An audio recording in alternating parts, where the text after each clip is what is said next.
ظاہر ہے کہ آپ حضرات جلوس نکال کے آئے ہیں اور پچھلے کئی دنوں سے ہماری ہی گفتگو سن رہے ہیں ماشاءاللہ، تو اب ظاہر سی بات ہے کہ مجھے بھی وہی باتیں دہرانے میں کوئی بھی پس و پیش نہیں ہونا چاہیے کہ جو میں پہلے عرض کر چکا ہوں. کیوں؟ اس لیے کہ آپ بھی وہی سناتے ہو جو پہلے عرض کر چکے ہو. اگر آپ نوحے بدل بدل کے سناؤ تو میں بھی باتیں جو ہے وہ بدل بدل کے آپ حضرات کی خدمت میں عرض کروں. لیکن آپ وہی پچھلے سال والے، اس سے پچھلے سال والے، اس سے پچھلے سال والے نوحے سناتے ہو. تو مجھے تو کل کی تقریر یاد ہی نہیں ہے کہ میں نے کیا پڑھا تھا. اتفاق سے اگر کوئی دوہرا جملہ آ گیا بیچ میں تو وہ ایک الگ بحث ہے. میرے عرض کرنے کا مقصد یہ ہے کہ یہ جو کچھ ہم کرتے ہیں یہ فارمیلٹی نہیں ہے. سمجھ رہے ہیں جوان حضرات؟ یہ فارمیلٹی نہیں ہے. اس کو کوئی فارمیلٹی نہ سمجھے، بلکہ یہ ایک انتہائی منصوبہ بند اقدام ہے توجہ کی آپ نے، جس کے اثرات جو ہے وہ ہماگیر ہیں، جس کے ہماری دنیا پر بھی اثرات پڑتے ہیں اور ہماری آخرت پر بھی اثرات مرتب ہوتے ہیں، اور جو جو اس کے قریب آتا ہے اس پر بھی اس کا اثر پڑتا ہے، اس کی دنیا پر بھی اور اس کی آخرت پر بھی. کوئی بھی فعل جو انسان انجام دیتا ہے وہ عبث اور بیکار نہیں ہوتا ہے جب تک کہ وہ اس کو عبث اور بیکار نہ بنا دے. خود انسان اپنے افعال کو عبث اور بیکار بنا دے تو یہ اس کی اپنی مرضی ہے. اس لیے کہ قرآن مجید میں ارشاد ہوتا ہے افحسبتم انما خلقناکم عبثا وانکم الینا لا ترجعون. کیا تم نے یہ گمان کر لیا ہے، یہ سوچ لیا ہے کہ ہم نے تمہیں بیکار پیدا کیا ہے اور تمہیں ہماری بارگاہ میں پلٹایا نہیں جائے گا، تم واپس ہماری بارگاہ میں نہیں آؤ گے؟ انسان تو ہر وقت اللہ کی گرفت میں ہے، محضر خدا سے تو باہر جا ہی نہیں سکتا ہے. لا یمکن الفرار من حکومت. دعائے کمائل پڑھتے ہو نا، اس میں ارشاد ہوتا ہے امیر المومنین بارگاہ ربوبی میں عرض کرتے ہیں پروردگارا لا یمکن الفرار من حکومتک، تیری حکومت سے بھاگ جانا ممکن ہی نہیں ہے. اللہ کی حکومت سے بھاگ کے کہاں جاؤ گے؟ کوئی ایسی جگہ ہے کہ جو اللہ کے زیر تسلط نہ ہو، اللہ کی نہ ہو؟ کائنات میں کوئی ایسی جگہ نہیں ہے جہاں انسان بھاگ کر کے چلا جائے. توجہ کی آپ نے؟ بعض دفعہ لوگ یہ سوچتے ہیں کہ صاحب ہم خدا نہ خواستہ اگر کہیں بیت الخلاء میں ہوتے ہیں تو اللہ سے کٹ جاتے ہیں. ایسے سمجھ میں بابا اب قرآن پڑھو، روایات پڑھو، احادیث پڑھو. بیت الخلاء میں جانے کے لیے بھی دعا ہے اور بیت الخلاء کے اندر بیٹھ کر کے بھی اگر کسی کو کوئی پرابلم ہو تو اس کے لیے بھی دعا ہے. توجہ کی آپ نے؟ آپ کہیں پر بھی اللہ کی طرف رجوع کر سکتے ہو، اس لیے کہ اس کی حکومت سے بھاگ کے کہیں جا ہی نہیں سکتے. توجہ کی آپ نے؟ تو اس کا مطلب کیا ہوا؟ جب اس کا پورا وجود عبث نہیں ہے، یہ انسان پورے کا پورا عبث اور بیکار نہیں ہے، مقصد کے تحت پیدا کیا ہے، تو اس کا ہر کام جو ہے وہ مقصد کے تحت ہونا چاہیے، عبث اور بیکار نہیں ہونا چاہیے. ایسا ہی نہیں ہونا چاہیے کہ جیسے یہ ہمارے جو اسٹیج سیکرٹریز حضرات ہوتے ہیں آدھا گھنٹہ پون گھنٹہ کھا لینے کے بعد اس کے بعد کہتے ہیں کہ ہم بغیر کسی تاخیر کے اب مولوی صاحب کو دعوت دیتے ہیں کہ وہ اسٹیج پر تشریف لائے. توجہ کی آپ نے؟ یہ ایک دم سفید جھوٹ جو ہے وہ ممبر سے بولا جاتا ہے اور آپ حضرات کو سنا کے بولا جاتا ہے اتنے بڑے مجمع کو. یہ ایک بات میں عرض کر رہا ہوں، مذاق نہیں اڑا رہا ہوں اسٹیج سیکرٹریز کا. مطلب کیا ہے اس کا؟ یعنی ہماری کوئی بھی بات ہو بر موقع اور بر محل ہونا چاہیے، اس کا وزن ہونا چاہیے. توجہ کی آپ نے؟ اس کا وزن ہونا چاہیے. آپ بولتے ہو یہاں پر تو یہ کہو کہ ہم 30 منٹ کی تاخیر کے ساتھ مولوی صاحب کو دعوت دیتے ہیں کہ وہ اسٹیج پر تشریف لائیں، 45 منٹ کی تاخیر کے ساتھ دعوت دیتے ہیں. کیوں؟ سچ کہو نا، سچ کہنے کی عادت ڈالو.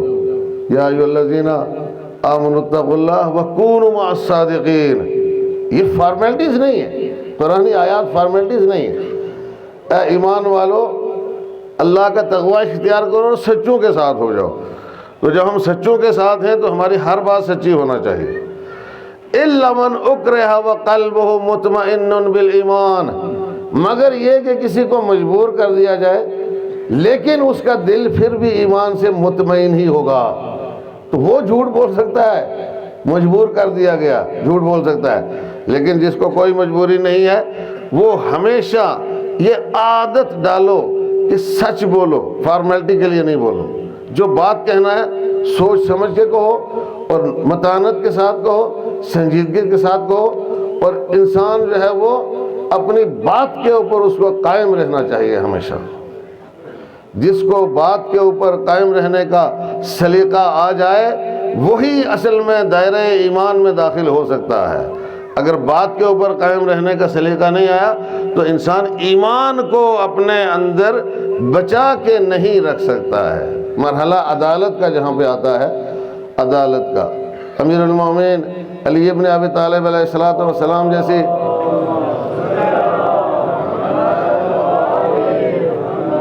ہستی کے جن کے فضائل اور کمالات لا تعد ولا تحصا ہیں، شمار میں نہیں آ سکتے، علی کے فضائل شمار میں نہیں آ سکتے۔ توجہ کی آپ نے؟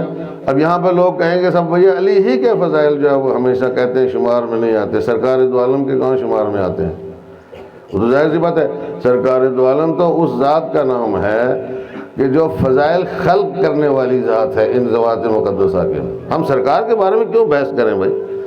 وہ تو فضائل دینے والی ذات ہے، وہ فضائل اعطا کرنے والی ذات ہے۔ یہ فضائل جو اہل بیت علیہ السلام کے اندر ہیں، امیر المومنین کے اندر ہیں، یا اصحاب کرام کے اندر جو فضائل ہیں، اصحاب منتجبین اور منتخبین اور توجہ کی آپ نے مرضیین، اللہ کے جن سے اللہ راضی ہے، ان کے اندر جو فضائل و کمالات ہیں تو سرکار کے پیدا کیے ہوئے ہیں۔ سرکار کی ذات تو اپنی جگہ کے اوپر ہے، توجہ کی آپ نے، لیکن آپ پہلے علی کے فضائل شمار کر کے دکھا دو۔ علی کا فضائل لا تعد ولا تحصا ہے، اتنے فضائل والی ذات، اتنے کمالات والی ذات، توجہ کی آپ نے، اتنی بلند مرتبہ ذات، اتنی بلند مرتبہ ذات۔ لیکن اگر آپ دیکھو کہ یہ جو روایات میں ملتا ہے کہ ارتد الناس کلہم بعد رسول اللہ صلی اللہ علیہ وآلہ وسلم الا ثلاثہ او اربعہ، رسول خدا کے بعد تمام لوگ مرتد ہو گئے تھے، الا ثلاثہ و اربعہ، حدیث میں، حدیث صحیح ہے، توجہ کی آپ نے، اور اس میں کوئی کسی شک کی گنجائش نہیں ہے، حدیث صحیح ہے۔ اس کا کیا مطلب ہے؟ اس کا مطلب یہ نہیں ہے کہ لوگ کافر ہو گئے تھے، اس کا مطلب یہ نہیں ہے کہ لوگ نے کسی حد تک دین کو چھوڑ دیا تھا، لوگوں نے دین نہیں چھوڑا، کافر نہیں ہوئے، مرتد ہو گئے۔ مرتد ہونے کا مطلب کیا ہے؟ مرتد ہونے کا مطلب یہ ہے کہ علی سے پھر گئے۔ ایک صلوات پڑھیں محمد و آل محمد۔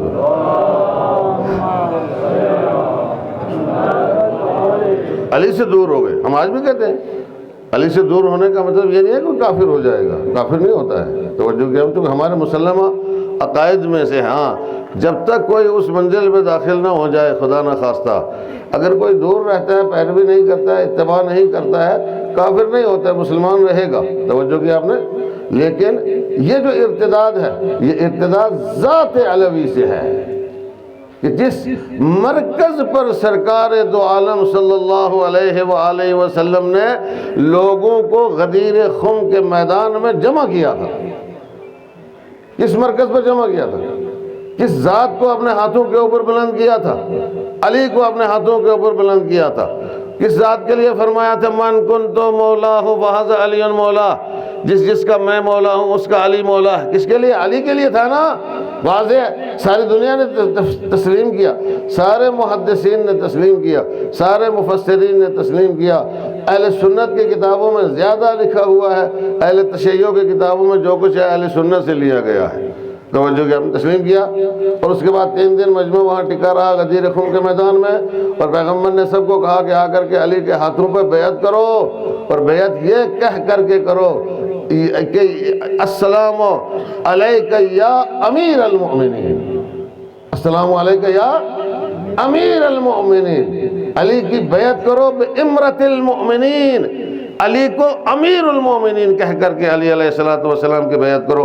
اب ظاہر سی بات ہے اس سے بڑھ کے اور کیا ہو سکتا ہے؟ واضح ترین جو عمل رسول خدا نے کروا کے دکھایا لوگوں کو کہ آپ ایسے بیعت نہیں کرو، جاؤ بیعت کرو، کہو علی امیر المومنین ہے۔ توجہ کی آپ نے، امیر المومنین کا مطلب کیا ہے؟ یعنی رسول کے بعد علی ہے، رسول کے بعد اقتدار علی کے پاس ہے، رسول کے بعد اختیار علی کے پاس ہے، رسول کے بعد منصب علی کے پاس ہے، رسول کے بعد الہی منصب علی کے پاس ہے، رسول کے بعد الہی خلافت جو ہے وہ علی کے پاس ہے۔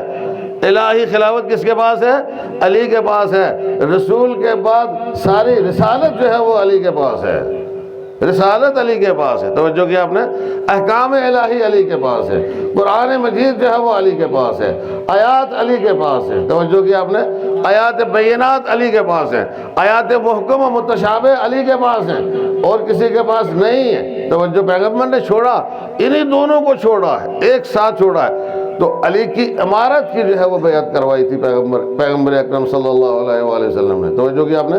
لیکن وہاں ایک مسئلہ پیدا ہوا، وہ ایک تاریخی بحث ہے، میں اس کے بارے میں پہلے عرض کر چکا ہوں۔ میں کسی دوسرے موضوع کی طرف آپ کو لے جانا چاہتا ہوں، ایک اور بات کی طرف اشارہ کرنا چاہتا ہوں۔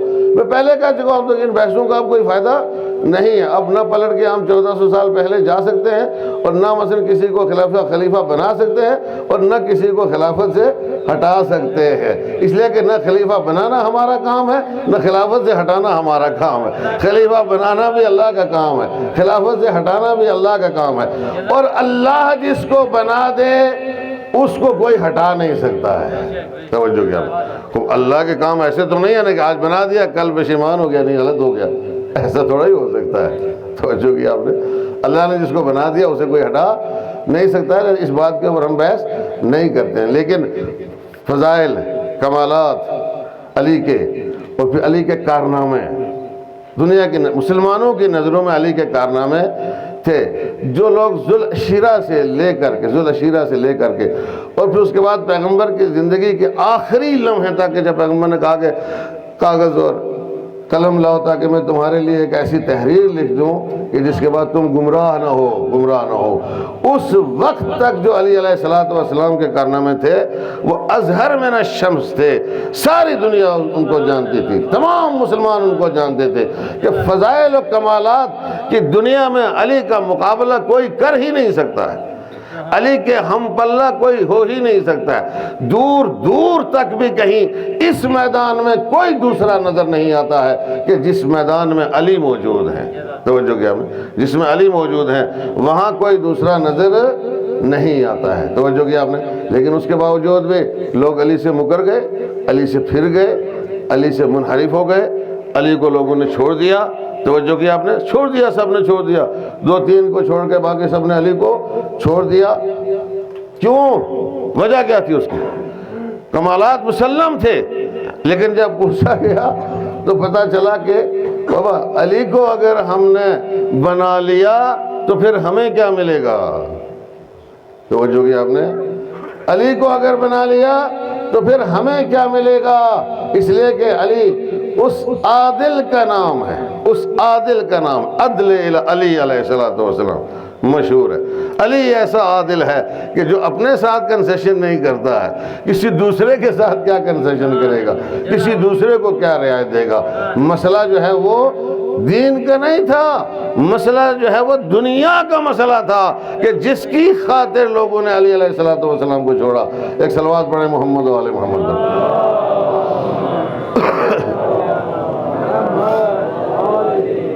وہ مسئلہ کل کا ہی نہیں تھا، وہ آج کا مسئلہ بھی ہے، آج کا مسئلہ، آج بھی ظاہر سی بات ہے، جس کو عدالت پسند ہے وہی علی کے ساتھ رہ سکتا ہے، جس کو عدالت پسند نہیں ہے وہ علی کے ساتھ نہیں رہ سکتا، خود بخود آؤٹ ہو جاتا ہے، خود بخود باہر ہو جاتا ہے، کبھی کبھی نکالنے کی ضرورت نہیں پڑتی ہے، خود بخود باہر ہو جاتا ہے۔ اگر ایک ذرا بھی خلاف عدل گیا تو باہر ہو گیا، آیا سمجھے۔ اندر جب آنا ہے تو ہر چیز کو تسلیم کرنا ہے، اسلام کی ہر بات کو ماننا ہے تو اندر آئے گا، دائرہ اسلام میں رہے گا۔ اگر نہیں مانا تو باہر ہو جاتا ہے، آؤٹ ہو جاتا ہے دائرہ اسلام سے، توجہ کیا آپ نے، خود بخود نکلتا ہے، نہ کوئی اندر لے آتا ہے نہ کوئی نکالتا ہے، آٹومیٹیکلی یہ سب ہو جاتا ہے۔ انسان جب نیکیاں کرتا ہے تو دل میں نور آتا ہے، جب نیکیاں کرتا ہے تو قلب نورانی ہوتا ہے، جب برائیاں کرتا ہے تو دل سیاہ ہو جاتا ہے، گناہوں کے پردے تاریکیاں دل کے اوپر بیٹھ جاتی ہیں، توجہ کیا آپ نے۔ تو یہ سلسلہ تو انسان کے اندر چلتا ہی رہتا ہے عزیزان گرامی۔ تو جب تک کسی انسان کو عدل پسند نہ ہو، توجہ عدل پسند نہ ہو، وہ علی کے ساتھ جو ہے وہ نہیں چل سکتا ہے۔ عدل، اور عدل کیا ہے، عدل و انصاف کیا ہے کہ جہاں اپنے خلاف بھی سچ بولنا پڑے تو انسان سچ بولے، کہ یا میری بےزتی ہو جائے گی اگر میں نے سچ بولا، میرے بھائی کو نقصان ہو جائے گا اگر میں نے سچ بولا، ہماری بدنامی ہو جائے گی اگر میں نے سچ بولا۔ بابا ہوا کرے تمہاری بدنامی، کم سے کم عاقبت تو نہیں خراب ہوگی تمہاری سچ بولنے سے۔ دنیا میں بدنامی ہوگی، توجہ کی آپ نے، دنیا میں جو ہے وہ تمہاری پارٹی کو نقصان پہنچے گا، لیکن تمہاری آخرت آباد رہے گی سچ بولنے سے، اور تم سچوں کے ساتھ رہو گے۔ لیکن اگر تم نے جھوٹ بولا تو عزیزان گرامی ظاہر سی بات ہے تمہارا شمار جو ہے وہ جھوٹوں کے ساتھ ہوگا۔ ایک شخص پیغمبر کی خدمت میں آیا، اس نے کہا کہ مولا کوئی نصیحت کرے مجھے، پیغمبر سے عرض کی اس نے کہ کوئی نصیحت کیجیے۔ کہا نصیحت اتنی ہے کہ جاؤ اور جھوٹ نہیں بولنا، بس جھوٹ نہیں بولنا۔ اور کہا تو کوئی مسئلہ نہیں ہے، تو بڑی بات نہیں، جھوٹ نہیں بولیں گے۔ گیا، اور اب اس کے بعد جب پیغمبر نے کہا جھوٹ نہیں بولنا ہے، وعدہ کر کے آیا ہے تو اب جھوٹ نہیں بولنا ہے، یا تو یہ ہے کہ پھر کبھی پیغمبر کی خدمت میں جائے ہی نہ دوبارہ زندگی میں، توجہ کی آپ نے۔ لیکن جب جانا تو پھر سرکار کی خدمت میں ہے، دوبارہ حاضر ہونا ہے، تو اب ظاہر سے جس بھی معصیت کے بارے میں سوچتا تھا وہاں یہی خیال آتا تھا کہ اگر پیغمبر نے پوچھ لیا تو کیا جواب دوں گا، پیغمبر نے پوچھ لیا تو کیا جواب دوں گا۔ سارے گناہ جو ہے وہ انسان کے چھوٹ جاتے ہیں اگر انسان ایک عادت ڈالے کہ مجھے جھوٹ نہیں بولنا ہے، ایک عادت ڈالے کہ مجھے جھوٹ نہیں بولنا ہے، سارے گناہ جو ہے وہ چھوٹ جاتے ہیں عزیزان گرامی۔ اور میں نے کہا نا کہ یہ فارمیلٹیز نہیں ہے، جملہ یاد ہے، یہ جو ہم بیٹھے یہاں پہ فارمیلٹی نہیں ہے عزیزان گرامی، اس کی قدر کرو نا، ہمیں اس کی قدر کرنا چاہیے جو ہم یہاں پہ آئے بیٹھے۔ میں یہی عرض کرنے کے لیے آپ کی خدمت میں آیا ہوں کہ بھائی ہمیں اس کی قدر کرنا چاہیے جو ہم یہاں ہیں۔ کیا ہم فالتو لوگ ہیں؟ کیا ہم فضول لوگ ہیں؟ کیا ہم عبث اور بیکار ہیں؟ توجہ کی آپ نے، ہمیں کوئی عادت ہے، ہمیں کوئی بیماری ہے، کیا ہے؟ کیوں یہ سب کرتے ہو اکٹھا ہو کر کے؟ اتنا 40 دن ہو گئے ماشاءاللہ، فرسٹ محرم سے لے کے آج تک 40واں 40 ہے، 40 دن ہو گئے، آپ نہیں تھکے؟ عزاداری منانے سے نہیں تھکے ہو؟ ہر جگہ جاتے ہو، حاضر ہوتے ہو، توجہ کی آپ نے، شرکت کرتے ہو، خراج عقیدت پیش کرتے ہو، نوحے پڑھتے ہو، ماتم کرتے ہو، سارے ماتم کرتے ہیں، عقیدت اور احترام کے ساتھ ماتم کرتے ہیں، پیسہ بھی خرچ کرتے ہو، سب کچھ کرتے ہو۔ کیوں کرتے ہو بابا؟ یہ سب بیکار ہے کیا؟ یا اس کے تئیں تمہارے اندر کوئی عقیدت ہے، کوئی جذبہ ہے تمہارے اندر اس کے تئیں؟ تو یہ 40 دن کا تمہارا عمل جو ہے، 40 دن کا یہ چلہ، یہ اتنا مضبوط ہونا چاہیے، اتنا عقیدت سے بھرا ہوا ہونا چاہیے کہ پھر ساری دنیا بھی اگر مل جائے تو تمہیں دین کے راستے سے دور نہ کر سکے، الگ نہ کر سکے۔ یہ چلہ اس لیے یہ 40 دن کا، پہلی محرم سے لے کے 40 تک، توجہ کی آپ نے، اس میں ہم حسین حسین کرتے ہیں نا، اس سے اچھا ورد کوئی ہو سکتا ہے؟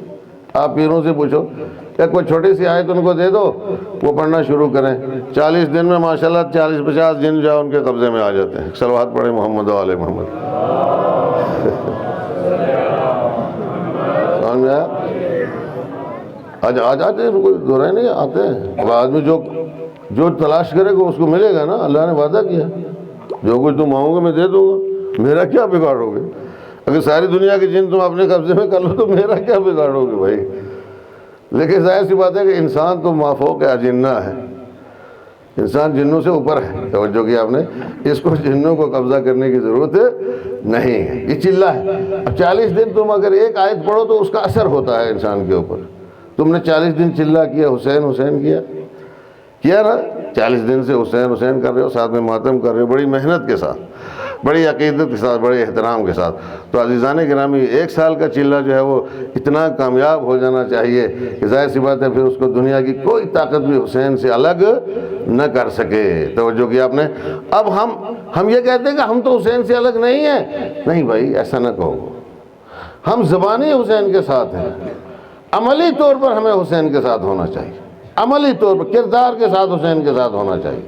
توجہ کی آپ نے، کردار اس میں بہت زیادہ اہمیت رکھتا ہے، کردار کے ساتھ جب تک حسین کے ساتھ نہیں ہوں گے ہم حسین کے ساتھ نہیں ہیں۔ یہ 40 دن کا چلہ ہمیں اس منزل پر لے جائے کہ آج جو ہم عہد کریں، توجہ کی آپ نے، وہ عہد اب اس کے بعد ہم اس عہد پر اگلے سال تک انشاءاللہ باقی رہیں، کم سے کم اگلے سال پھر محرم آئے گا، پھر نئے سرے سے عہد کریں گے، اور یہ سلسلہ یوں ہی چلتا رہے گا۔ اور ہم ایک کلاس سے دوسری کلاس، دوسری سے تیسری کلاس، تیسری سے چوتھی کلاس، اور جہاں انسان کو پہنچنا ہے انسانیت کی، بندگی کی، عبودیت کی جس معراج پر انسان کو پہنچنا چاہیے اس معراج پر یہیں سے پہنچے گا، اور کوئی دوسرا راستہ اس کے علاوہ نہیں ہے۔ توجہ کی آپ نے، نہیں رہ جاتا ہے اس کے اور اپنے امام کے بیچ میں، کوئی بود نہیں رہ جاتا ہے، توجہ کوئی دوری نہیں رہ جاتی ہے۔ ایک شخص بہت عمل کرتا تھا، بہت دعائیں پڑھتا تھا کہ امام سے ملاقات ہو جائے، بہت دعائیں پڑھتا تھا۔ ایک شہر میں گیا تو دیکھا کہ گھر سے جو ہے وہ کسی نے کہا کہ جاؤ فلاں علاقے میں جاؤ، وہاں پہ امام سے ملاقات ہو جائے گی۔ ایک گھر سے نور کی شعاعیں آسمان کی طرف بلند ہو رہی تھی، نور کی شعاعیں آسمان کی طرف بلند ہو رہی تھی۔ گیا دیکھا اس گھر میں کون ہے؟ امام تشریف فرما تھے اس گھر میں، توجہ کی آپ نے، امام تشریف فرما تھے، اور ایک میت جو ہے وہ رکھی ہوئی تھی، کسی خاتون کی میت رکھی ہوئی تھی۔ اس نے جا کے سلام کیا، امام نے جواب دیا۔ امام نے کہا کہ تو بہت دعائیں کرتا تھا کہ امام سے ملاقات ہو جائے، آئے سمجھ میں؟ تمہیں ایسا بننا چاہیے، ایسا بننا چاہیے جیسے یہ خاتون تھی۔ جب ایسا بنو گے تو ہم خود آئیں گے تمہارے پاس، توجہ کیا، ہم خود تمہارے پاس آئیں گے، تمہیں تلاش کرنے کی ضرورت نہیں پڑے گی۔ اگر تم اپنے آپ کو ایسا بنا کر کے پیش کرو گے تو ایک دن وہ آئے گا کہ ہم خود تمہارے پاس آئیں گے، توجہ کیا۔ وہ کیا کرتی تھی وہ خاتون؟ عمل کیا کرتی تھی؟ بہت زیادہ کوئی بہت بڑا عمل نہیں کرتی تھی، بس واجبات کی پابند تھی، تو عقیدت مند تھی، اہل بیت علیہ السلام کی ماننے والی تھی۔ اور جب شاہ نے ایران میں، شاہ نے جب یہ سلسلہ شروع کیا تھا کہ عورتوں کے سروں سے چادریں اتارو، جہاں کہیں بھی یہ ملتی ہیں چادروں سمیت بازاروں میں آتی ہیں، کیونکہ اس زمانے میں ایک مہم چلی تھی کہ چادریں اتارو عورتوں کے سروں سے، توجہ کی آپ نے۔ تو اس عورت نے اس خوف سے کہ میں باہر جاؤں گی تو میرے سر سے چادر اتر جائے گی، توجہ کی آپ نے، 7 سال تک گھر سے باہر قدم نہیں رکھا، 7 سال گھر سے باہر قدم نہیں رکھا۔ بھوکی بھی ہوئی ہوگی، پیاسی بھی ہوئی ہوگی، ضرورتیں بھی درپیش آئی ہوں گی، اکیلی تھی، توجہ کی آپ نے، لیکن 7 سال گھر میں رہی۔ جب اس کا انتقال ہوا تو امام خود بنفس نفیس جو ہے وہ اس کے جنازے پہ تشریف لے گئے۔ ایک صلوات پڑھے محمد و آل محمد۔ عزیزان گرامی، مشکل نہیں ہے، آسان ہے۔ عقیدت ہونی چاہیے، احترام ہونا چاہیے، لگاؤ ہونا چاہیے، خلوص ہونا چاہیے، تڑپ ہونی چاہیے، تلاش بھی ہونی چاہیے، تڑپ اور تلاش بھی ہونی چاہیے نا۔ ایک خطیب کو میں نے تقریر کرتے ہوئے سنا، فارسی زبان کے خطیب کو، اب ظاہر سی بات ہے تعبیرات مجھے پسند نہیں ہے، لیکن انہوں نے تعبیر پیش کی ہے، وہ منتقل کر دیتا ہوں، کوئی مسئلہ نہیں ہے۔ انہوں نے یہ کہا کہ بھائی کیا ہم ہمارے گھر میں جو ہے وہ مثلا جانور ہوتے ہیں، اور فرض کرو آپ نے ایک مرغا پال رکھا ہے جو اذان دیتا ہے گھر میں تمہارے، اور آپ کو اس سے لگاؤ ہو گیا ہے، آئے سمجھ میں، لگاؤ ہو گیا آپ کو اس سے، اور ایک دن وہ مرغا غائب ہو جاتا ہے کہیں، تو آپ کب تک اس کو ڈھونڈو گے؟ جب تک وہ مل نہ جائے، یا جب تک آپ کو یقین نہ ہو جائے کہ اب وہ ختم ہو گیا، نہیں مل سکتا ہے، تب تک اس کے پیچھے رہو گے، تلاش کرو گے۔ کیا اتنی بھی تڑپ تمہارے دل میں اپنے امام کے لیے نہیں؟ اتنی بھی تڑپ تمہارے دل میں اپنے امام کے لیے نہیں ہے کہ جب تک مل نہ جائیں تب تک ڈھونڈتے رہو، تلاش کرتے رہو؟ ہم تلاش کرتے ہیں، ہم ڈھونڈتے ہیں، نہیں تلاش کرتے، نہیں ڈھونڈتے ہیں، توجہ کی آپ نے۔ اچھا، تلاش کرنے اور ڈھونڈنے کا مطلب کیا ہے؟ تلاش کرنے اور ڈھونڈنے کا مطلب یہ ہے کہ بابا ہم پورے طور پر 100% دین کے راستے کے اوپر چلیں، یہی امام کو تلاش کرنا ہے، یہی امام کو ڈھونڈنا ہے۔ کیونکہ جب آپ نماز پڑھتے ہو، اب کچھ لوگ کہتے ہیں صاحب جب نماز پڑھتے ہیں تو اس میں اگر کہیں خدا نہ خواستہ رسول خدا کا بھی تصور آ جائے تو نماز باطل ہو جاتی ہے، اور اگر کتے کا خیال آ جائے تو نماز باطل نہیں ہوتی ہے۔ بعض لوگوں کے فتوے ہیں، فتووں میں یہ بات آئی ہوئی ہے۔ ہم کہتے ہیں کہ بھائی تم پھر نماز کس کی پڑھتے ہو؟ یہ نماز کس کی پڑھتے ہو؟ اللہ کی نماز پڑھتے ہو یا رسول اللہ کی نماز ہے؟ یہ اللہ نے کبھی نماز پڑھی ہے زندگی میں؟ یہ تو رسول اللہ کی نماز ہے جو پڑھتے ہو، تو اس میں تو ہر حرف پہ رسول اللہ کا تصور تمہارے دل و دماغ میں اگر نہیں آتا ہے تو نماز باطل ہے۔ اگر رسول کی اتباع اور پیروی کا خیال تمہارے دل و دماغ میں نہیں آتا ہے تو نماز باطل ہے، توجہ کی آپ نے۔ اور اگر آتا ہے تو کیا کہنا ہے، نماز وہ معراج پر لے جائے گی، وہ نماز انسان کو۔ اب پڑھتے ہو اس میں اہدنا الصراط المستقیم، پڑھتے ہو یا نہیں؟ پروردگارہ ہمیں سیدھے راستہ دکھا، سیدھے راستے کی ہدایت کا، توجہ کی آپ نے۔ یہ سیدھا راستہ کیا ہے؟ سیدھا اس کے بعد بلا فاصلہ کیا کہتے ہو؟ صراط الذین انعمت علیہم، ان لوگوں کا راستہ جن پہ تو نے انعام نازل کیا ہے۔ جب کوئی نمازی یہ کہتا ہے تو اس کے ذہن میں، اس کے دماغ میں ان کا تصور آتا ہے یا نہیں آتا ہے؟ جو منعم علیہم ہے پروردگار عالم کی طرف سے، جن پر اللہ کی نعمتیں نازل ہوئی، آتا ہے یا نہیں آتا ہے؟ اور اگر نہیں آئے گا تو نماز ہی باطل ہے۔ اس کا ترجمہ کیا کرو گے؟ بھائی کہا جاتا ہے کہ نماز میں خضوع و خشوع کیسے پیدا کیا جائے، توجہ فرمانے، نماز میں خضوع و خشوع کیسے پیدا کیا جائے؟ تو کہتے ہیں کہ نماز میں خضوع و خشوع پیدا کرنے کا بہترین طریقہ یہ ہے کہ آپ نماز کے ترجمے کے اوپر دھیان رکھیں۔ ترجمہ آپ کو آنا چاہیے۔ بسم اللہ الرحمن الرحیم، شروع کرتا ہوں اللہ کے نام سے جو بخشنے والا اور مہربان ہے۔ زبان سے نہیں کہیں گے، دماغ میں اس کا تصور رہنا چاہیے۔ الحمدللہ رب العالمین، تمام تعریفیں اللہ کے لیے جو عالمین کا پالنے والا ہے۔ ایک طرف اللہ کا تصور ہے، ایک طرف پورے عالمین کا تصور ہے۔ یار کمال کرتے ہو۔ ایک صلوات پڑھیں محمد و آل محمد۔ آیا سمجھ میں؟ پورے عالمین کا تصور ہے یعنی رب العالمین جب کہو گے تو دو تصور آئیں گے یا نہیں آئیں گے؟ خود بخود ترجمہ کرو گے، اللہ کا بھی ہے اور عالمین کا تصور بھی ہے۔ الرحمن الرحیم، آسمان بخشنے والا اور مہربان ہے۔ مالک یوم الدین، قیامت کے دن کا مالک ہے۔ اس کے بعد ایاک نعبد و ایاک نستعین، پروردگارا ہم تیری ہی عبادت کرتے ہیں اور ہم تجھ سے ہی مدد چاہتے ہیں۔ یہ تو اکیلا ہے عبادت کرنے والا، اس کو تو کہنا چاہیے ایاک اعبد و ایاک استعین کہنا چاہیے کہ خدایا میں تیری عبادت کرتا ہوں، میں تجھ سے مدد مانگتا ہوں۔ لیکن نہیں، اس کو حکم ہے تو کہو ایاک نعبد و ایاک نستعین، اپنا بھی خیال رکھو اور ساتھ میں بنی نوع بشر کا بھی خیال رکھو ساتھ میں۔ توجہ کیا آپ نے؟ کس کس کا تصور کرو گے تو نماز باطل ہوگی؟ اب نماز ہی نہیں رہی ہے۔ اگر ایاک نعبدو جب ہے تو نعبدو میں کم سے کم آپ کے دماغ میں کن کن لوگوں کا خیال آئے گا؟ بابا اپنے دوست، ساتھی، اڑوس پڑوس والے، مومنین کرام، توجہ کی آپ نے، جاننے پہچاننے والے، سب کا خیال دل میں آئے گا اور سب کی نمائندگی میں تم یہ دعا پروردگار عالم سے کرتے ہو، ایاک نعبد و ایاک نستعین، پروردگار ہم تیری عبادت کرتے ہیں اور تجھ سے مدد مانگتے ہیں۔ توجہ کی آپ نے عزیزان گرامی، لہذا اب خود دیکھیں آپ کہ اس میں بھی جو ہے وہ سب ملے ہوئے ہیں، سب ملے ہوئے ہیں۔ خدا کہتا ہے سب کے لیے دعا کرو۔ تو اگر ترجمے پر دھیان جائے گا، ترجمے پر دھیان کیے بغیر خضوع و خشوع نماز میں نہیں آتا ہے، خضوع و خشوع نماز میں نہیں آئے گا تو نماز ہی باطل ہے سرے سے، اس نماز کا کوئی فائدہ نہیں ہے۔ اور جب خضوع و خشوع پیدا کرو گے تو ترجمہ جاننا ضروری ہے، اور جب ترجمہ جانو گے تو اس میں ایک نہیں بہت سارے تصورات جو ہے دماغ میں آئیں گے، اور ساتھ میں یہ بھی آئے گا غیر المغضوب علیہم ولا الضالین، سمجھا؟ نہ ان کا راستہ جن پہ تیرا غضب نازل ہوا ہے اور نہ ان کا راستہ کہ جو گمراہ ہیں۔ یہاں تو مغضوب علیہم کا تصور بھی آئے گا، یہاں تو گمراہوں کا تصور بھی آئے گا نماز کی حالت میں۔ ایک صلوات پڑھے محمد و آل محمد۔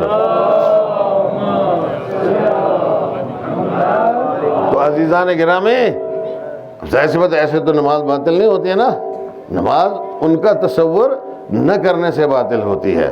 جب اس منزل پر آ گئے، نماز کی اس منزل پہ عزیزان گرامی، تو ظاہر سی بات ہے کہ اب اس کے بعد اگر انسان کے دماغ میں وہ تصور رہے جس تصور کو رہنا چاہیے اس کے دماغ میں ہمیشہ کے لیے، تو پھر اس اعمال کو انسان کبھی فارمیلٹی کے طور پر انجام نہیں دے گا۔ فارمیلٹی نہیں ہے یہ، توجہ کی آپ نے، یہ انتہائی عقیدت سے بھرے ہوئے اعمال ہیں، اور یہ ایک چلہ ہے، برابر چلہ، کہ جس میں ہر مجلس میں، ہر نوحے میں، ہر تقریر میں، ہر سخنرانی میں، ہر زیارت میں آدمی جو ہے وہ اس بات کا عہد کرتا ہے کہ پروردگارا مجھے تو حسین علیہ السلام کے راستے کے اوپر ثابت قدم رکھ، ایاک نعبد و ایاک نستعین اہدنا الصراط المستقیم۔ تو جو کہ آپ نے اہدنا الصراط المستقیم، سیدھے راستے کے اوپر لگا۔ سیدھا راستہ حسین کا راستہ ہے۔ کس کا راستہ ہے سیدھا راستہ؟ حسین کا راستہ ہے۔ توجہ کیا آپ نے، اس لیے کہ ایک منزل پر پہنچنے کے بعد پورے قافلہ بشریت سے حسین آگے بڑھ گئے۔ کربلا میں پہنچنے کے بعد پورے قافلہ بشریت سے حسین آگے بڑھ گئے، اب سب حسین کے ساتھ چلیں گے تو منزل مقصود تک پہنچیں گے، اگر نہیں چلیں گے تو منزل مقصود تک نہیں پہنچ سکتے ہیں۔ صلوات پڑھیں محمد و آل محمد۔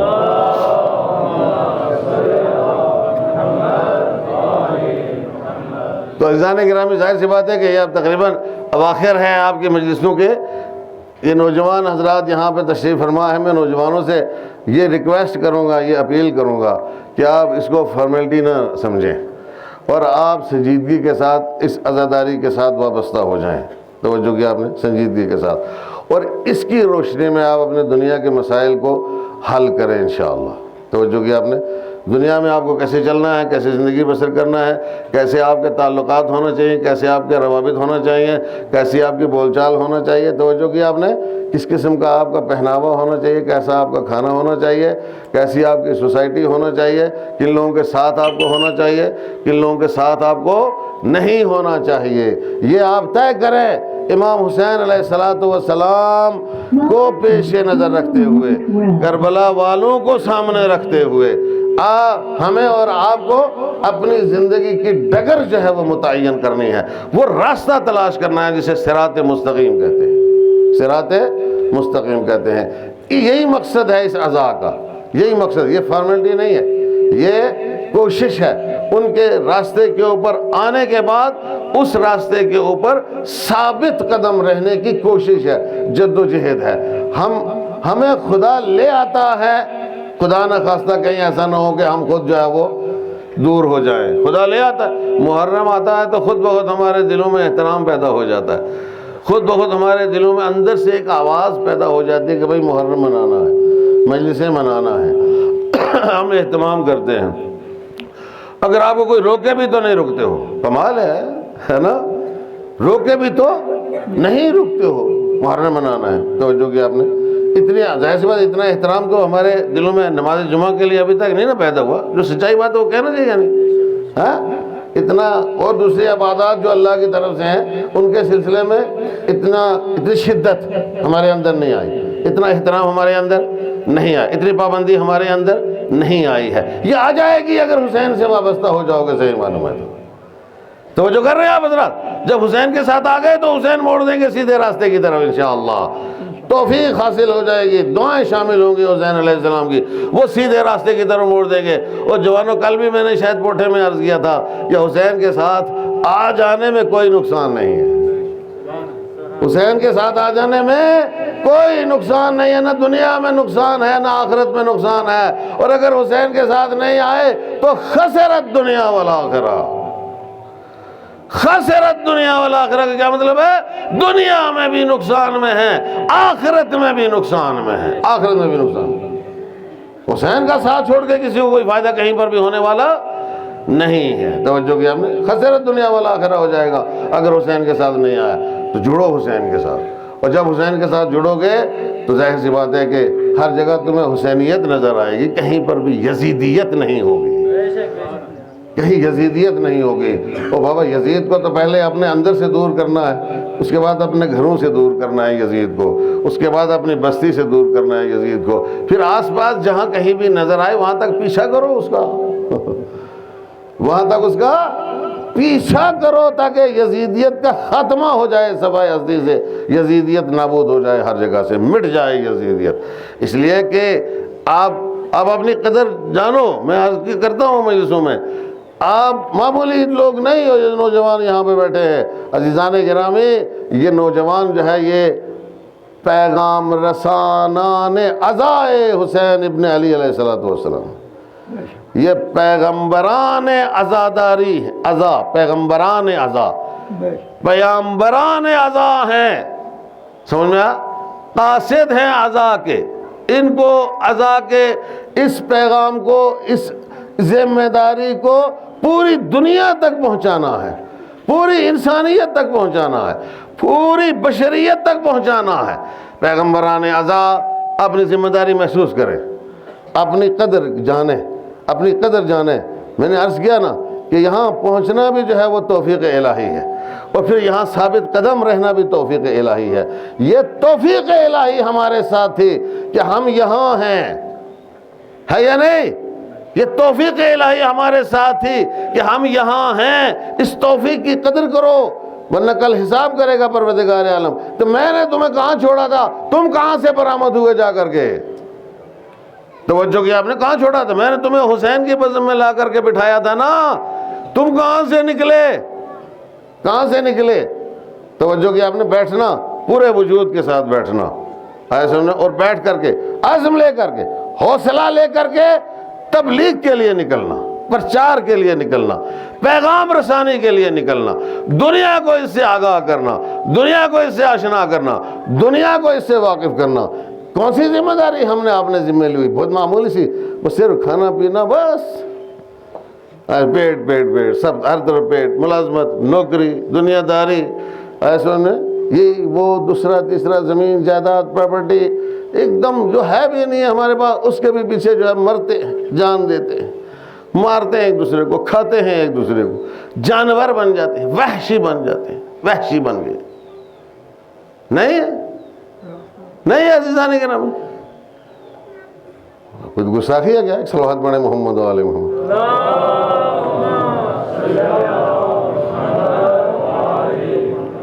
یہ چیز، یہ دنیا اتنی اہمیت نہیں رکھتی کہ اس کے لیے تم اپنے بھائی کا گلا کاٹو، بھائی کا گلا کاٹو، یہ اہمیت نہیں رکھتی۔ بھائی کی توہین کرو، یہ اہمیت نہیں رکھتی۔ بھائی کا مطلب کیا ہے؟ انما المؤمنون اخوہ، مومن سب آپس میں بھائی بھائی ہیں۔ اس دنیا کی کوئی اہمیت نہیں ہے۔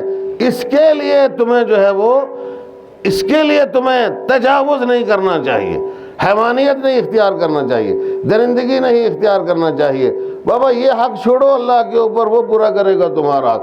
تم اللہ کی طرف کسی کو کی خاطر کسی کو معاف کرو، اللہ تمہیں معاف کرے گا، اللہ تمہیں معاف کرے گا۔ یہ کہہ کے پروردگارہ میں تیری خاطر معاف کر رہا ہوں اس بندے مومن کو، تو نے کہا کہ مومن آپس میں بھائی بھائی ہیں، توجہ کہ آپ نے، میں تیرے اوپر چھوڑتا ہوں اپنے اس حق کو کہ جو مسلم ہے، توجہ کہ آپ نے، اس کا حساب لینا تیری ذمہ داری ہے۔ تمہیں اندازہ بھی ہے کہ پروردگار عالم اس کے بدلے میں وہاں جہاں پر انسان محتاج محض ہوگا اس کو کتنا عطا کرے گا، اس کا اندازہ نہیں لگا سکتے ہو۔ آخرت میں دے گا، اس کا بدلہ آخرت میں دے گا، اور تمہارا انتقام بھی لے گا۔ توجہ کہ آپ نے، انسان بنو۔ حسینیت سب سے زیادہ اگر کوئی چیز جو ہے انسان کو سیکھنا ہے یہاں سے، تو انسانیت سیکھنا ہے، انسانیت۔ عزیزان اکرام، میں نے عرض کیا، اس کے برابر میں عرض کرتا ہوں، حسین اگر چاہتے تو وہ انسان جو وہاں پہ سامنے آئے تھے چٹکیوں میں فنا کر دیتے ان کو، حسین فنا کر دیتے ان کو۔ حسین کمزور نہیں تھے، اللہ کا کوئی بھی نمائندہ کمزور نہیں ہوتا ہے، اللہ اس کو صاحب اختیار بنا کر کے بھیجتا ہے۔ نہ جانے کتنی بار جبرائیل آئے ہوں گے اور آ کر کے پوچھا ہوگا کہ حسین تمہاری کیا مرضی ہے، حسین تمہاری کیا مرضی ہے۔ آپ کو یاد ہے، آپ پڑھتے سنتے رہتے ہو کہ جب حضرت ابراہیم کو نار نمرود میں ڈالا جا رہا تھا اور منجنیق سے نکل گئے، آگ کی طرف بڑھ رہے ہیں، راستے میں جبرائیل آئے، توجہ کی آپ نے، اور آ کر کے پوچھا کہ ابراہیم کوئی حاجت ہے؟ تو کہا اما الیک فلا، حاجت ہے مگر تجھ سے کوئی حاجت نہیں ہے، تجھ سے کوئی حاجت نہیں ہے۔ کہا پھر جس سے ہے اس سے کہتے کیوں نہیں ہو؟ کہا اس سے کہنے کی ضرورت نہیں ہے، اس کو سب معلوم ہے، اس کو سب معلوم ہے۔ کتنی بار جبرائیل آئے ہوں گے، وہ جبرائیل جو حسین کا جھولا جھولاتے تھے، جو حسین کے خاطر وہاں بیٹھ کر کے چکیاں پیستے تھے، توجہ کی آپ نے، وہ کربلا میں حسین کو تنہا دیکھ سکتے تھے؟ نہ جانے کتنی بار آئے ہوں گے، پوچھا کو حسین کیا مرضی ہے؟ کہا نہیں، اس وقت آج میری مرضی کچھ نہیں ہے، آج جو مرضی ہے اللہ کی مرضی ہے۔ توجہ کی آپ نے، آج میری مرضی نہیں چلے گی، آج اللہ کی مرضی چلے گی، اللہ کے لیے ہے سب کچھ۔ ورنہ وہ کیا تھے حسین کا مقابلہ کرنے کے لیے؟ کچھ بھی نہیں تھے حسین کا مقابلہ کرنے کے۔ توجہ کی آپ نے، حسین نے کیا سکھایا؟ انسانیت سکھائی۔ حسین نے قربانی دی، ان انسانوں کو بچا، اصل جن انسانوں کی کوئی ویلیو نہیں تھی، جو جانور سے وحشی تھے، لیکن کیا پتا کس کی پشت میں انسان پیدا ہونے والا ہو، کس کی پشت میں انسان پیدا ہوا۔ لیلۃ الحریر، صفین کی جنگ میں جب بات چلی، لیلۃ الحریر زبردست جنگ ہوئی صفین میں، لیلۃ الحریر اس کو کہتے ہیں، زبردست جنگ ہوئی امیر المومنین کے لشکر میں اور معاویہ کے سپاہیوں، بہت زبردست جنگ ہوئی، توجہ کی آپ نے، اور بات چلی کہ کس نے کتنے مارے معاویہ کے لشکر میں سے، تو جناب مالک اشتر نے کہا کہ میں نے پتہ نہیں 35 یا 36 افراد جو ہے مارے ہیں۔ امیر المومنین کو کہنے لگے امیر المومنین نے بھی 35-36 آدمی جو ہے 36 بار علی کی تکبیر بلند ہوئی۔ اب ظاہر سی بات علی کی تلوار سے جب تمہارے سامنے جو آیا تم اسے کاٹتے چلے گئے، لیکن میری تلوار دیکھتی تھی کہ 7 پشتوں میں بھی اگر مومن پیدا ہونے والا ہے تو اس کو سائڈ کر دیتے رہے۔ ارے جو تمہاری آنکھیں نہیں دیکھتی ہیں وہ میری تلوار دیکھتی ہے۔ وہ ذوالفقار حسین کے پاس تھی۔ وہ ذوالفقار کس کے پاس تھی؟ میدان کربلا میں وہ ذوالفقار حسین کے پاس تھی۔ اور اگر حسین ذوالفقار کو چلاتے تو اس کی اصل چلانے کی کیا ضرورت ہے بھائی؟ حسین کو ذوالفقار کو ایک حکم دیتے ذوالفقار کو کہ سب کے گلے کاٹ کر کے ڈھیر کر دو زمین کربلا کے اوپر، ڈھیر کر دیتے۔ آپ اس کو مبالغہ سمجھتے ہو؟ اس کو مبالغہ سمجھتے ہو؟ یہ مبالغہ ہے، یہ مبالغہ نہیں ہے بھائی، یہ حقیقت سچائی ہے۔ میں آپ کو یہ حقیقت بتا رہا ہوں۔ وہ جو زمین پہ بیٹھ کر کے چاند کے ٹکڑے کر سکتے ہیں، وہ جو زمین پہ بیٹھ کر کے سجدے میں جا کر کے ڈوبے ہوئے سورج کو پلٹا سکتے ہیں اور نظام میں کوئی خلل پیدا نہیں ہوتا ہے، وہ اگر اپنی تلوار کو حکم دیتے تو سارے یزیدیوں کے گلے کاٹ کر کے زمین کربلا کے اوپر ڈھیر کر دیتی ذوالفقار۔ پھر کسی کی ہمت پڑتی وہاں آنے کی؟ نہیں عزیزان گرامی، حسین نے انسانیت کو بچایا کہ بھائی گلے کاٹنے سے انسانیت نہیں بچتی ہے، توجہ کیا آپ نے؟ گلے کٹانے سے جو ہے وہ انسانیت بچتی ہے، گلے کٹانے سے انسان جو ہے وہ بچتے ہیں۔ لہذا حسین نے سلیقہ دیا آپ لوگوں کو، اثار اور فداکاری۔ وَيُؤْثِرُونَ عَلَىٰ أَنفُسِهِمْ وَلَوْ كَانَ بِهِمْ خَصَاصَةٌ۔ تمہیں بھوک لگی ہے، ضرورت ہے، کھانا ہے تمہارے پاس، یا تو بانٹ کے کھاؤ یا دوسروں کو کھلا دو، تم اللہ کے بھروسے، اللہ تمہیں کھلائے گا۔ توجہ کیا آپ نے؟ خب اہل بیت علیہ السلام نے یہ کر کے دکھایا ہے۔ جب یہ کیا تو سورہ حلطہ بھی نازل ہوا اور دسترخوان بھی جو ہے وہ عرش الہی سے آیا ضیافت کے لیے، دسترخوان بھی آیا، کھانا بھی آیا۔ توجہ کیا آپ نے؟ یہ ہوتا ہے، یہ تم بھی کر سکتے ہو، یہ تمہارے لیے کوئی مشکل نہیں ہے، یہ تمہارے بس میں بھی ہے کہ تمہارے لیے بھی اللہ کی طرف سے رزق آئے گا، اور رزق تو آ چکا ہے۔ رزق کی کس کو کمی ہے؟ رزق کون حاصل کر سکتا ہے محنت کے ذریعے سے؟ مجھے بتاؤ، ایک آدمی مجھے ایسا بتاؤ جو یہ کہے کہ میں نے اپنی قوت بازو سے رزق حاصل کیا ہے۔ ایک آدمی مجھے بتاؤ اس کائنات میں اس سے پلٹ کے یہ پوچھوں گا کہ یہ تیرے بازو کہاں سے آئے، یہ ان کے اندر قوت کہاں سے آئی ہے؟ یہ لمحہ بلمحہ جو قوت اپ ڈیٹ ہوتی ہے، جو رگوں میں خون دوڑتا ہے، اس کو کون دوڑا رہا ہے؟ کوئی آدمی یہ دعویٰ نہیں کر سکتا ہے میں نے اپنی قوت بازو سے رزق کمایا ہے۔ کوئی یہ دعویٰ نہیں کر سکتا ہے کہ یہ چیز میری ہے، جب تک اللہ نہ چاہے اس کے نہیں بنتی ہے۔ توجہ کیا آپ نے؟ اللہ نے تمہیں موقع دیا، اللہ نے تمہیں اختیار دیا ہے، کماؤ کھاؤ مزے کرو، کلو وشربو ولا تسرفو، کھاؤ پیو لیکن اسراف نہیں کرنا، زیادتی نہیں کرنا، کسی کا حق نہیں مارنا، کسی کا حق نہیں روکنا۔ توجہ کیا آپ نے؟ امام حسین علیہ السلام نے یہ سکھایا، عزاداری یہ سکھا رہی ہے ہمیں، عزاداری سے یہ درس لینا ہے۔ تو جانے کے میں اشداء علی الکفار رحماء بینہم، یہ کن لوگوں کی شان ہے؟ وہ لوگ جو رسول کے ساتھ ہیں۔ والذین معہ اشداء علی الکفار رحماء بینہم، جو لوگ رسول کے ساتھ ہیں وہ کفار پر تو سخت ہو سکتے ہیں لیکن آپس میں ایک دوسرے کے اوپر مہربان۔ رحماء بینہم، جو حسین کے ساتھ ہے وہ اشداء علی الکفار رحماء بینہم۔ اگر یہ صفت ان کے اندر نہیں ہے تو کبھی بھی حسین کے ساتھ نہیں ہو سکتے ہیں۔ توجہ کہ آپ نے ذرا سی قدورت بھی اگر مومن کے سلسلے میں مومن کے اندر آ گئی تو اس نے حسین کا راستہ گویا چھوڑ دیا ہے، اب وہ حسین کے راستے پر نہیں ہے۔ ایک صلوات پڑھیں محمد و آل محمد۔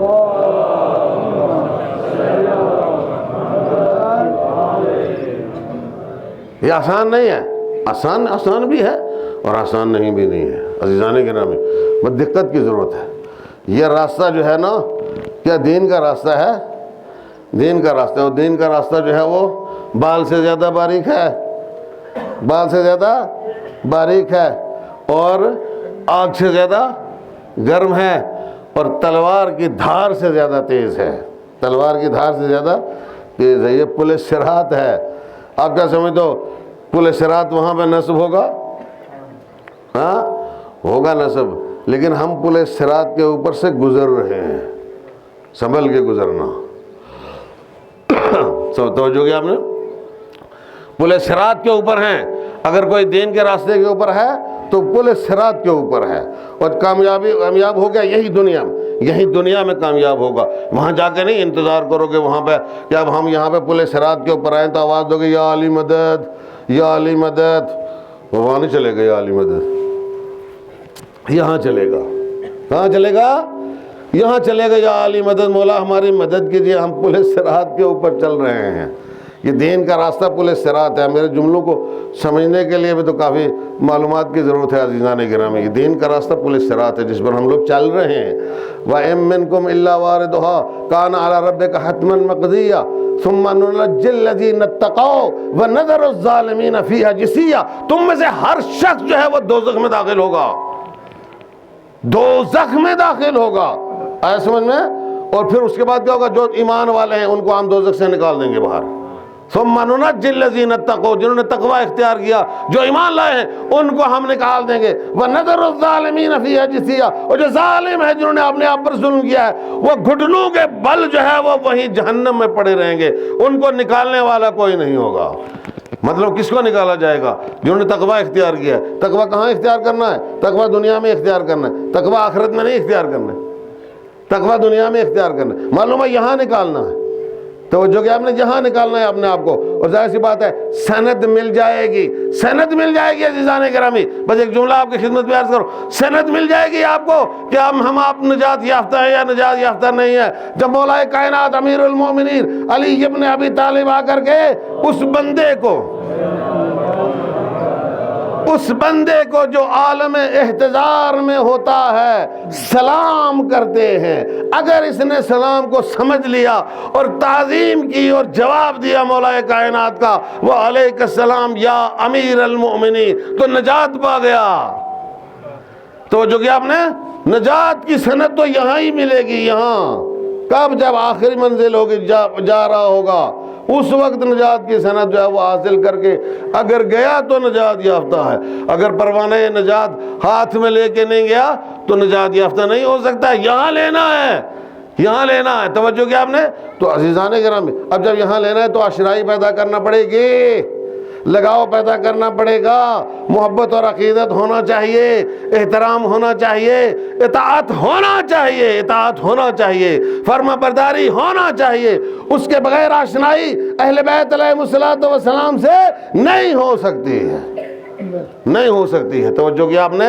اور عزیزان گرامی سختی زیادہ جو ہے وہ حقوق العباد میں ہے. جملے عرض کر رہا ہوں، مجھے ظاہر سی بات ہے اب یا تو مجھے بیٹھنا ہی نہیں چاہیے پڑھنے کے لیے، اور اگر بیٹھ جاتا میں آپ جب ماتم کر رہے تھے نا طرح طرح کے خیالات میرے دماغ میں آ رہے تھے. ایک وقت میں یہ خیال آ رہا تھا یار میں آج زیارت ہی پڑھ کے ختم کر دوں، یہ بیچارے ماتم کر رہے ہیں.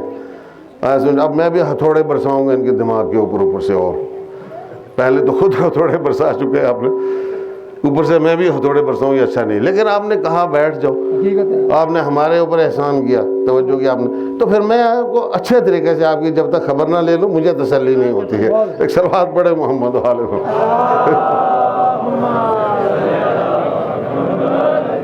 میں ہمیشہ یہ سوچتا ہوں کہ بھائی یہ میری زندگی کی آخری مجلس ہے. توجہ کیا آپ نے؟ پتہ نہیں اس کے بعد مجھے موقع ملے نہ ملے یہ لوگ میرے ہاتھ نہیں آئیں گے پھر. تو لہذا جو کچھ بھی ہے وہ یہ امر امام کو زندہ کرنا یہی طریقہ ہے اس کا. تم سنو، توجہ کیا آپ نے، اور ہمارے محاسن کلام جو ہے ان کو لوگوں تک منتقل کرتے چلے جاؤ، پہنچاتے چلے جاؤ. احیاء امر امامت ہے، اور اس کے لیے امام کی دعا ہے. امام کہتے ہیں رحم اللہ من احیا امرنا. توجہ کیا آپ نے؟ امام جعفر صادق علیہ السلام کی حدیث ہے، اس کا پوچھتے تھے کہ جب تم بیٹھتے ہو آپس میں تو کیا کرتے ہو؟ ہمارا ذکر کرتے ہو یا نہیں کرتے ہو؟ ہماری حدیثیں ایک دوسرے کو سناتے ہو یا سناتے ہو؟ ہمارے پیغامات ایک دوسرے تک پہنچاتے ہو یا نہیں پہنچاتے ہو؟ کہا مولا پہنچاتے. اس کے بعد مولا دعا کرتے ہیں ان کے لیے کہ جو لوگ ایسا کرتے ہیں ان پر اللہ کی رحمت ہو. توجہ کیا، اور وہ وابستہ ہو جاتا ہے، وہ ساتھ ہو جاتا ہے ان کے. بس عزیزان گرامی اس کو فارمیلٹی نہ سمجھنا. یہ فارمیلٹی، وہ نوحہ جو پڑھتا ہے فارمیلٹی نہیں کرتا ہے، وہ جو تلاوت کرتا ہے فارمیلٹی نہیں کرتا ہے. ایک جو اسٹیج پر آ کر کھڑا ہوتا ہے فارمیلٹی نہیں کرتا، وہ جو نعرہ لگاتا ہے وہ بھی فارمیلٹی نہیں، جب تک غلط نہ کرے کوئی. سمجھ میں آ گیا نہیں؟ جب تک کوئی غلط نہ کرے، یہ بہت بڑی عبادت ہے، یہ بہت بڑی عبادت ہے. اور نہ صرف تنہا عبادت ہے بلکہ یہ عابد ساز عبادت ہے. عابد ساز عبادت ہے. یہاں سے عابد بنتے ہیں، یہاں سے عبادت گزار بنتے ہیں. توجہ کیا آپ نے، عبادت گزار بنتے ہیں. لہذا بہت بڑی عبادت ہے، اس کو فارمیلٹی نہیں سمجھنا چاہیے. نوحہ بھی پڑھو تو پوری عقیدت کے ساتھ پڑھو، سوچ سمجھ کر کے پڑھو. توجہ کیا آپ نے، ماتم بھی کرو تو پوری عقیدت کے ساتھ، پوری عقیدت، پورے احترام کے ساتھ سوچ سمجھ کر کے ماتم کرو. ایک ایک ہاتھ کا اجر ملے گا انشاءاللہ. تم اطاعت کر رہے ہو، نذرانہ عقیدت پیش کر رہے ہو، تو پیغام رسانی کر رہے ہو. سب سے بڑی بات کیا ہے، ماتم پیغام رسانی ہے، پیغام رسانی ہے. ماتم پیغام پہنچانا ہے. توجہ کر رہے ہیں آپ حضرت، پیغام پہنچا رہے ہو، یہ بڑی بات ہے، بڑا کام ہے جو آپ لوگ کرتے ہو، پیغام پہنچانا. لہٰذا اس کو فارمیلٹی نہیں سمجھنا، کسی بھی چیز کو فارمیلٹی نہیں سمجھنا. اس کے اوپر قائم رہنا، اس کے اوپر ثابت رہنا، اس کے اوپر استوار رہنا. یہ عہد کیا ہے تم نے فرش اعضاء پر، جہاں پر رسول خدا سننے والے ہیں، جہاں پر علی مرتضیٰ سننے والے ہیں، جہاں پر فاطمہ الزہرا سلام اللہ علیہ سننے والی ہیں، جہاں پر حسن مجتبیٰ سننے والے ہیں، جہاں پر حسین شہید کربلا سننے والے ہیں، جہاں پر سارے امام زمانہ عجل اللہ تعالیٰ فرجہ شریف تک سب کے سب سنتے ہیں، سب کے سب سنتے ہیں، دیکھتے ہیں. توجہ کی زیارتیں پڑھو، آپ کو پتہ چلے گا. جب ہم زیارت پڑھتے ہیں تو اس میں ہم یہ کہتے ہیں کہ ہم گواہی دیتے ہیں کہ انتم تسمعون کلامی وتردون سلامی. مولا ہم گواہی دیتے ہیں، ہمیں پتہ کہ آپ ہمارے کلام کو سنتے ہیں اور اس سلام کا جواب دیتے ہیں. ہم نہیں سن پاتے جواب، امام جواب دیتا ہے. توجہ کی آپ نے، ہم جب سلام کرتے ہیں تو جواب ملتا ہے. آپ زیارت پڑھتے ہو، سلام کرتے ہو تو جواب ملتا ہے. اور اسی عقیدت کے ساتھ پڑھا کرو، اسی جذبے کے تحت پڑھا کرو کہ جب ہم جتنی بار سلام کریں گے اتنی بار جواب ملے گا. ہم امام کی سلامتی کی دعا کریں گے، امام ہماری سلامتی کی دعا کریں گے. اس کے علاوہ اور کیا چاہیے آپ کو عزیزان گرامی؟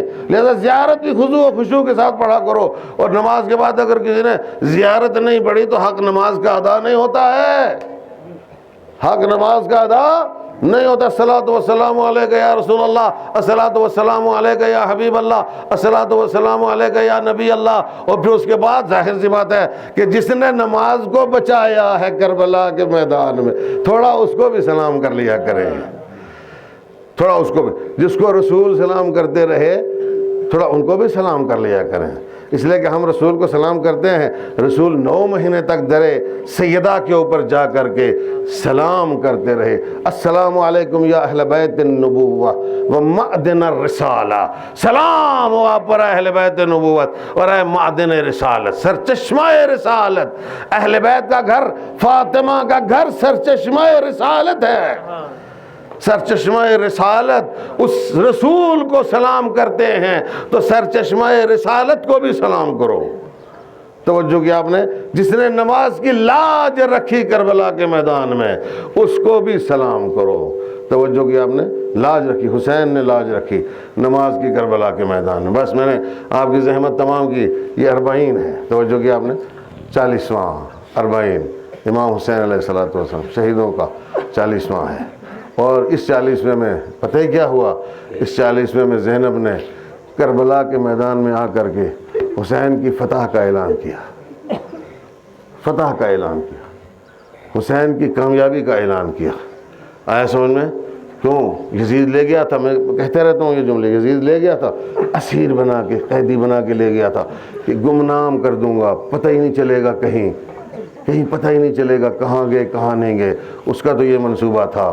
توجہ کیا آپ نے، لیکن وہ عزم زینبی تھا، عزم زینبی تھا. امام حسین کسی اعتماد کر کے زینب کے اوپر لے گئے تھے ساتھ میں. اعتماد تھا بھائی کو بہن کے اوپر. اس لیے تو یہ پورا قافلہ جو ہے زینب کے حوالے کر دیا تھا. قافلہ ہی زینب کے حوالے نہیں کیا. ہمیں اور آپ کو جو ہے یہ ظاہری قافلہ نظر آتا ہے، بیویوں کا اور بچوں کا قافلہ. حسین نے تو ایک امام کو بھی زینب کے حوالے کر دیا تھا، ایک امام کو. اور امام کو زینب کے حوالے کرنے کا مطلب کیا ہے؟ امام کو زینب کے حوالے کرنے کا مطلب پورا دین زینب کے حوالے کر دیا. نہیں کیا، کوئی مبالغہ ہے بھائی اس میں؟ عزیزان گرامی، یہ سچائی ہے. پورا دین زینب کے حوالے کر دیا. زینب قدم قدم پر سید الساجدین کی سپر بنی امامت کی سپر بنی زینب. اسی لیے تو حسین ساتھ میں لے کر کے گئے تھے مدینے سے, ایسے نہیں لے کر کے گئے. اور زینب کو معلوم تھا نا کہ مجھے سپر بننا ہے. جو زینب جب امام زین العابدین سلام کرتے ہیں, امام محمد باقر علیہ السلام سلام کرتے ہیں اپنی پھوپھی کو, تو کہتے ہیں السلام علیک یا عالمۃ غیر معلمہ. باقی معصوم ہیں, اس میں کوئی دو رائے نہیں ہے, لیکن ان کو بھی کہتے ہیں آپ ایسی عالمہ ہیں کہ جس کو کسی نے نہیں پڑھایا ہے, جس کو کسی نے نہیں پڑھایا. امیر المومنین کی گود میں کھیلتے کھیلتے زینب نے وہ سارے علوم حاصل کر لیے. توجہ کی ہم نے, وہ سارے علوم حاصل کر لیے, سارے علوم حاصل کر لیے. اللہ اکبر. اور وہاں پہ بات بھی ہوئی تھی کبھی کسی موقع کے اوپر کہ بابا اگر کبھی مجھے ضرورت پڑی, میں نے آپ کو بلایا تو آپ مدد کے لیے آ جائیں گے؟ ہاں بیٹا تم بلاؤ تو میں مدد کے لیے نہ آؤں, یہ نہیں ہو سکتا ہے. اللہ اکبر. لیکن زینب کی ہمت دیکھیے, زینب کا حوصلہ دیکھیے, زینب کا حوصلہ دیکھیے. بس چند جملے ہی آپ کی خدمت میں عرض کرنا ہے. زینب کی ہمت اور زینب کا حوصلہ دیکھیں. شام غریبوں جیسا مشکل ترین موقع کون سا موقع ہوگا؟ شام غریبوں, جب کچھ بچا نہیں, سب کچھ لوٹ گیا نا. اور ابھی لوٹ مار چل رہی ہے, لوٹ کھسوٹ چل رہی ہے, ظلم چل رہا ہے, تشدد چل رہا ہے. توجہ کیا آپ نے؟ بربریت کا مظاہرہ کیا جا رہا ہے, حیوانیت کا مظاہرہ کیا جا رہا ہے. کچھ بھی نہیں جن کے پاس, ان کی چادریں لوٹی جا رہی ہیں. اللہ اکبر. کچھ تھا ہی نہیں, چادریں چھینی جا رہی ہیں, خیمے جلائے جا رہے ہیں, بے سہارا کیا جا رہا ہے. یہ اتنا زیادہ ظلم کیوں ہو رہا ہے؟ اتنا زیادہ ظلم کیوں ہو رہا ہے؟ یہ اتنا زیادہ ظلم اس لیے ہو رہا ہے کہ اگر حسین نے بیعت نہیں کی, زینب ہی اگر مان جائے. توجہ کیا آپ نے؟ زینب ہی اگر مان جائے, زینب نہیں, چھوٹی بچی سکینہ ہی اگر مان جائے کہ ہاں, توجہ کیا آپ نے, ذرا سا بھی اگر ان کے اندر خیال پیدا ہو جائے تو اس کے دوبارے کے نیارے. اللہ اکبر. لیکن کمال ہے اس قافلے کا, کمال ہے استقامت حضرت زینب کا کہ اتنا بڑا ظلم ڈھایا, اتنا بڑا ظلم ڈھایا, کچھ چھوڑا نہیں. ان بیویوں کے سامنے سر کاٹے. اب سوچیں آپ, اس سے بڑا ظلم کیا ہو سکتا؟ پہلے شہادتیں ہوئی, میدان میں ہوئی, لیکن سر کہاں کاٹے ظالموں نے آ کر؟ گنج شہیدہ میں یہاں سارے جنازے رکھے ہوئے تھے, ظالموں نے وہاں آ کر کے سر کاٹے, ایک ایک کا سر کاٹا. بیویوں کے دلوں پہ کیا گزری ہوگی؟ بیویاں دیکھ رہی تھی جب سر کٹ رہے تھے. عباس کا سر کٹا, وہ نہر فرات پہ کٹا. علی اکبر کا سر کٹا, قاسم کا سر کٹا, اونو محمد کے سر کٹے. سب بیویاں دیکھ رہی تھی. اللہ اکبر. یہ کیوں کیا جا رہا ہے ایسا؟ یہ جھکانے کے لیے کیا جا رہا ہے کہ یہ جھک جائیں, ہماری بات مان لیں, یہ بیعت کر لیں تو دین جھک گیا, سمجھ لو دین جھک گیا. لیکن زینب کو معلوم تھا, زینب کو پتا تھا کہ اگر ایک بچے نے بھی آہ کر لی تو سمجھ لو دین جو ہے وہ چلا گیا ہاتھ سے. زینب نے ایسے ہی ہمت بچوں کے اندر بھی بھر دی کہ کسی بچوں نے قتل ہونا گوارا کر لیا. توجہ کیا حضرات نے؟ بچوں کے سکینہ کے گوشوارے چھین لیے گئے, تمانچے مارے گئے, لہو لہان کر دیا گیا. بچی کو دامن میں آگ لگی. بچی اپنے بابا کو ڈھونڈ رہی تھی مگر کسی ظالم سے مدد نہیں مانگی, کسی ظالم سے پانی نہیں مانگا. بس شام غریبہ میں ایک مرتبہ ایک ایسا موقع آیا کہ جب ادھر سے ایک سوار آ رہا تھا, نقاب پوش سوار گھوڑے کے اوپر بیٹھا ہوا. زینب نے کہا آنے والے اب اس وقت نہ آنا, ہمارے خیموں میں کچھ نہیں بچا ہے, سب کچھ لوٹ گیا ہے. اب جو لوٹنا کچھ باقی بچا ہے تو دن کی روشنی میں آ کر کے لوٹ لینا. اس وقت بچے آرام کر رہے ہیں, یہ پیاسے بچے, یہ بھوکے بچے, یہ یتیم بچے, یہ دکھی بچے اس وقت آرام کر رہے ہیں. مگر وہ سوار بڑھتا چلا رہا ہے. ایک مرتبہ زینب آگے بڑھی اور کہا کہ تم نے مجبور سمجھا ہے علی کی بیٹی کو, میں چاہوں تو ابھی اس کارزار کا تختہ الٹ کر کے رکھ دو. بس ایک مرتبہ نقاب الٹی سوار نے اور کہا زینب میں نے بڑا انتظار کیا, تو نے پوری کرب و بلا برداشت کر لی مگر بابا کو آواز نہیں دی. زینب مجھ سے رہا نہیں گیا، میں خود آ گیا یہ دیکھنے کے لیے۔ کہا بابا آپ آ گئے، جب کرب و بلا ہو گئی۔ اجرکم اللہ، یہ ہے زینب، یہ ہے زینب، استقامت کا پہاڑ ہے زینب، علی کی شیر دل بیٹی ہے زینب۔ اللہ اکبر۔ کوفے کو فتح کیا زینب نے، شام کو فتح کیا زینب نے۔ توجہ کیا آپ نے؟ جب ایک مرتبہ وہاں پہ بات چلی کہ یہ کون ہے، کہا یہ علی ابن حسین ہے۔ کہا علی ابن حسین کو مارا نہیں؟ کہا نہیں، یہ علی ابن حسین دوسرے ہیں، ایک کو کربلا میں ہم نے مار دیا ہے۔ کہا اس کو بھی مارنا چاہیے تھا، وہاں پہ مارنے کا حکم ملا۔ ایک مرتبہ زینب آگے بڑھی، بی بی آگے بڑھی، کہا اس کو مارنے سے پہلے تمہیں ہمیں مارنا پڑے گا۔ زینب کے ہوتے ہوئے کوئی امامت کی نشانی کو ہاتھ نہیں لگا سکتا ہے۔ اللہ اکبر۔ دربار میں کھڑے لوگوں نے کہا کہ یزید اس کو مار کر کے کیا کرے گا، یہ تو نحیف ہے، یہ تو کمزور ہے، اس کو مارنے کا کوئی فائدہ نہیں ہے۔ اللہ اکبر۔ لیکن پھر جب تعارف ہوا دربار شام میں سید الساجدین کا، امام زین العابدین کا، تو تختہ الٹ گیا یزید کا۔ سارے درباری جو ہے وہ یزید کے اوپر لعنت پڑھنے لگے، اور اس کے بعد آزادی کا حکم صادر ہوا کہ ان کو آزاد کر دیا جائے، ان کو واپس اپنے وطن بھیج دیا جائے۔ اور پھر اس کے بعد کہا کہ پورے احترام کے ساتھ ان کو واپس اپنے وطن بھیجا جائے۔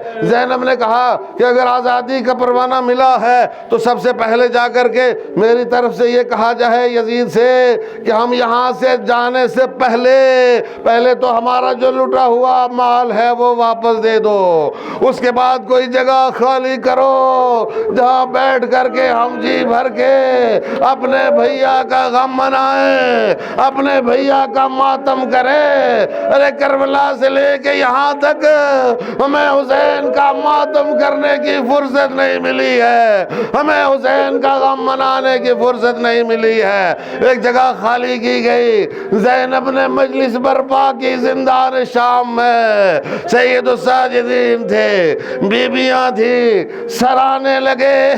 ایک بی بی نے بڑھ کے سر اپنی گود میں لیا جس کے سر تھے، زینب آگے بڑھی، حسین کا سر گود میں لیا، عباس کا سر آیا، ام کلثوم آگے بڑھی، عباس کا سر لیا، علی اکبر کا سر آیا، تو ایک مرتبہ زینب آگے بڑھی، زینب نے علی اکبر کا سر لیا اپنی گودی میں۔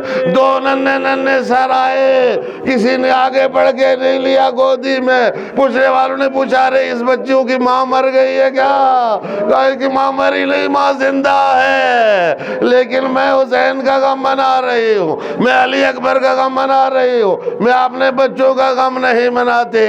اللہ اکبر۔ زینب نے بچوں کو قربان کیا، زینب نے غم نہیں منایا زندان شام میں بچوں کا۔ بس ایک مرتبہ رہائی ملی، قافلہ کربلا کی طرف سے ہوتا ہوا مدینے کے قریب پہنچا۔ میں نے آپ کی زحمت تمام کی، اجرکم اللہ۔